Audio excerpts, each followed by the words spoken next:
The Man with Two Left Feet by P.G. Wodehouse. Students of the folklore of the United States of America are no doubt familiar with the quaint old story of Clarence McFadden.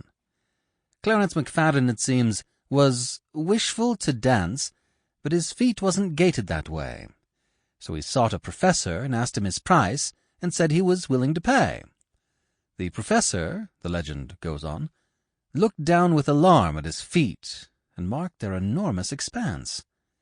And he tacked on a 5 to his regular price for teaching McFadden to dance.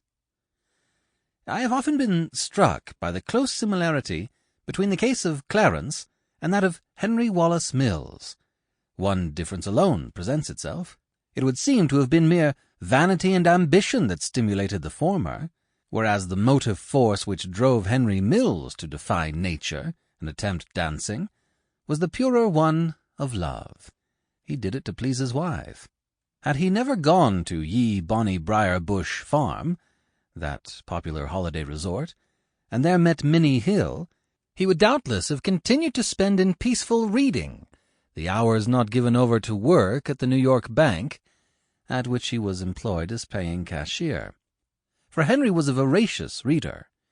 His idea of a pleasant evening was to get back to his little flat, take off his coat, put on his slippers, light a pipe, and go on from the point where he had left off the night before in his perusal of the Bis Cal volume of the Encyclopaedia Britannica, making notes as he read in a stout notebook.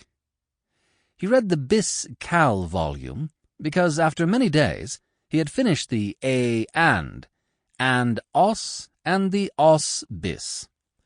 There was something admirable, and yet a little horrible, about Henry's method of study. He went after learning with the cold and dispassionate relentlessness of a stoat pursuing a rabbit. The ordinary man, who is paying installments on the Encyclopaedia Britannica, is apt to get overexcited and to skip impatiently to volume 28, Vet Zim, to see how it all comes out in the end. Not so Henry. His was not a frivolous mind. He intended to read the encyclopedia through, and he was not going to spoil his pleasure by peeping ahead. It would seem to be an inexorable law of nature that no man shall shine at both ends.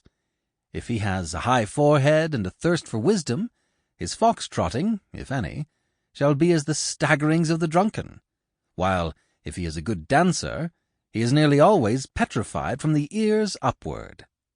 No better examples of this law could have been found than Henry Mills and his fellow cashier, Sidney Mercer.